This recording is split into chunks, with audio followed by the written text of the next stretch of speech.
Okay, so this is an attempt to show what happens when you fill up with fuel from an ASDA. This one in particular is stains, so I wanted to show everything from driving beforehand. If you're not interested in an uneventful journey through, I think this is probably Windsor, through to Staines via Runnymede, then you can skip to 7 minutes and 30 seconds on this video. Private hospitals, and of course you have no money because all home use assistance are taken away, and so they have to begin to sell their assets. So it's divide and rule, really. Yes, it's atomized, it's isolated, it's put people in a position where they are just completely on their own. But interestingly, I was talking to the lawyer of my colleague was on trial yesterday, and she was saying that when no one is there, apart from a few people from Turkey, the judges are rude, they don't let us speak, they interrupt us, we have no voice. But when international observers are there, then they're much more polite. They allow defendants to have their say. They maintain at least the illusion of the rule of law. I mean, we did virtually nothing. We just went to Turkey for a day. But just being there, just showing people that they aren't isolated, they aren't alone, has a tremendous effect, I think. Yeah, which shows the really interesting relationship you have to this issue. I mean, I'm guessing you're probably politically interested in it. You certainly are as a human being and as a scientist. And I know you've often said that it's important that psychologists, or at least in your branch, apply their academic insights to the real world. And this, I guess, is a good example. Absolutely. I mean, just to go back to the personal connection, I mean, I wouldn't be here without academic solidarity. In the 1930s, the Academic Assistance Council, which is the forerunner to the current Committee for At-Risk Academics, brought my grandfather and his brother out of Nazi Germany and brought them to the UK. And that's why I'm here in part. But you're right also about the academic dimension. There's a wealth of research that is coming out at the moment about the importance of groups and feeling membership of groups and how it affects our mental health and even our physical health. Now, as I was describing, the whole attempt of the regime is to isolate, to atomize people, to turn them into non-persons. And therefore, I think what we can do is precisely the opposite, to make people realize they're part of a community, to make clear there are links and networks and bonds between people. In some sense, it's humbling and you feel embarrassed. We did so little, and yet people say it's so powerful that you're just here. It sustains me. Somebody emailed me last night, the person I was describing was sacked, and she said, for the first time in this Kafkaesque world, I finally have some hope and some sense that I'm not completely abandoned. That's Stephen Reicher. Well, this week sees the 60th anniversary of America's first successful satellite launch. Let's go back then to late 1957 and a sound that plunged the United States into an uncharacteristic mood of anxiety and self-doubt. Until 2 days ago, that sound had never been heard on this earth. Suddenly, it has become as much a part of 20th century life as the whir of your vacuum cleaner. It's a report from man's farthest frontier. The Russian Sputnik 1 had successfully gone into orbit, beating the Americans into space. The US could only watch and listen as the shiny, spherical craft with its 4 antennas orbited the Earth. One who watched closer than most was Don Gurnett, a young engineering undergraduate at the University of Iowa. As darkness approached each night, he'd peer towards the horizon to spot the craft, a small dot tracing across the sky.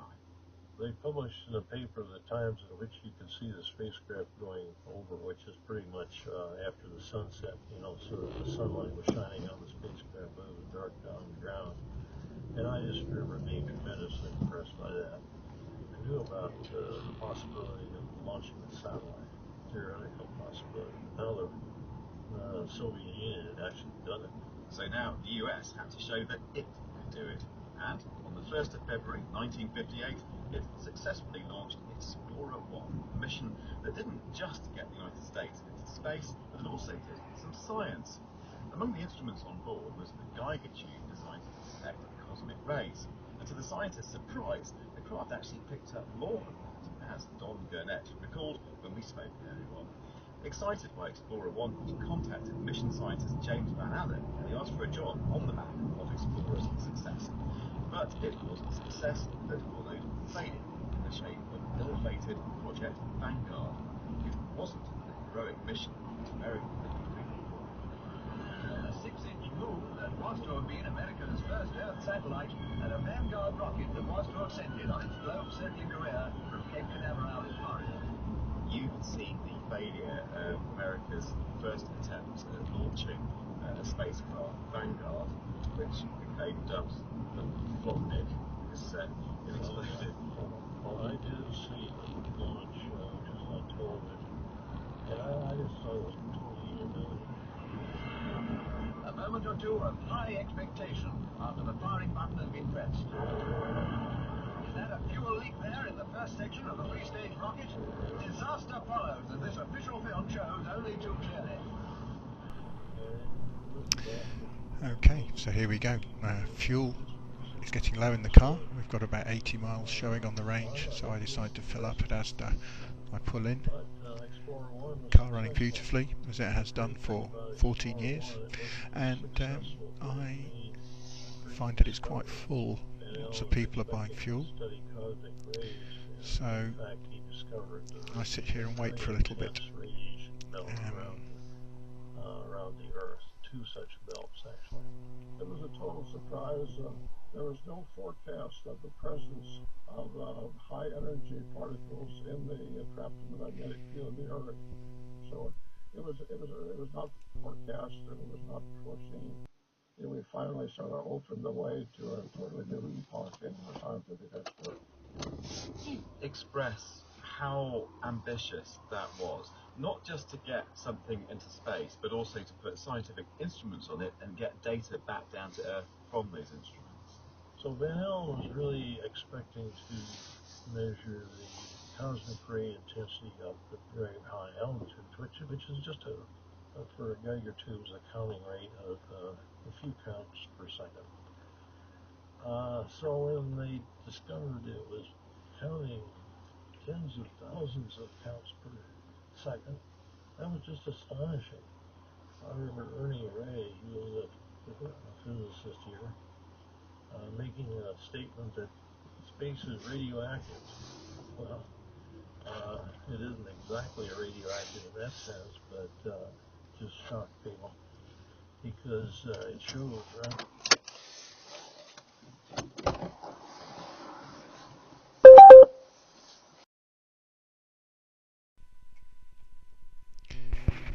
The dash cam on this vehicle stops when the car is stationary with the ignition off.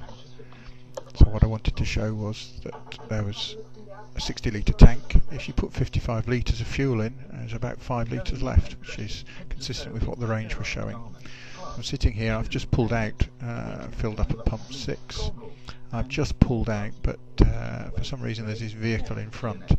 I wasn't in a particular hurry, and I adjusted the fuel and mileage record, so I know where I've filled up. In any case, it seems to take a long time. There's some vehicles moving and behind me, so I wait until it's clear and then I move away. At this point the engine is not running. Again with 2 tiny sealed tubes held delicately between the fingers on each hand. This is Nacht Ankh, and this is Knum Nacht. And I think, look, this is as close as I'm going to get to the remnants Yeah. of these 2 ancient, just 2 tiny little files that I can't quite even see that. Oh, is it just a little drip of water at the bottom? Yeah, it's more than enough. The DNA had been drilled out from the inside of the brothers' teeth, where it had been protected from contamination and from decay, at least relative to anything else in their remains. Then the important part, to chemically fish the fragments of relevant DNA from the solution, which would reveal the men's parentage. When you extract human, bacterial, fungal, microbial, and then it's a matter of what you're targeting. So what we do after we've extracted the DNA, we add mitochondrial baits to target the mitochondrial DNA, and Y chromosome baits to target the Y chromosome. Okay, now I've started up. Still using the fuel in the fuel line from the clean fuel that was in the vehicle before I filled up at this petrol station. Pulling outside past this chap who's still in the vehicle, has sort of put his lights on but shows no signs of moving. Pulling, looking right and left. and then I'm pulling out. Again, at this point the car's still running quite cleanly, perfectly well. Now the symptoms you get here, the car pulls away fine. I think it runs for about 300 metres, and you will, if you listen very careful, you'll hear me swearing at some point, because I know immediately that there's a fueling problem. The car runs cleanly, then about here it starts cutting out. It picks up ever so slightly, and then at this point I'm just about not got any forward motion, and I'm slowing down. I don't know exactly what speed I'm doing at this point, but from this point on I'm definitely just coasting, going slower and slower, and there's a vehicle behind me. It's a busy road and I'm looking now for my escape. See, that car goes past. I've got the hazard lights on, and at this point I realise I can't dive down the side road there on the coast, and I'm stopped. This is the last time this car is going to run until the fuel tanks are cleaned out. Oh dear. Perhaps that the local friends can gain control. Campbell Price. Oh, you know, I just feel that this time.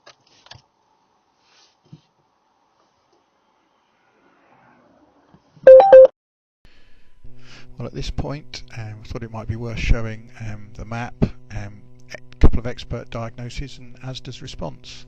So you can see trip distance, like garage is 0.3 miles.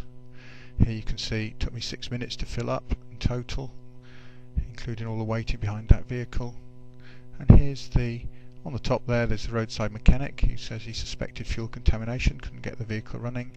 Garage below says there's a lot of dirt in the fuel, and ASDA say, oh, we don't know anything, no problem, and that's the fuel.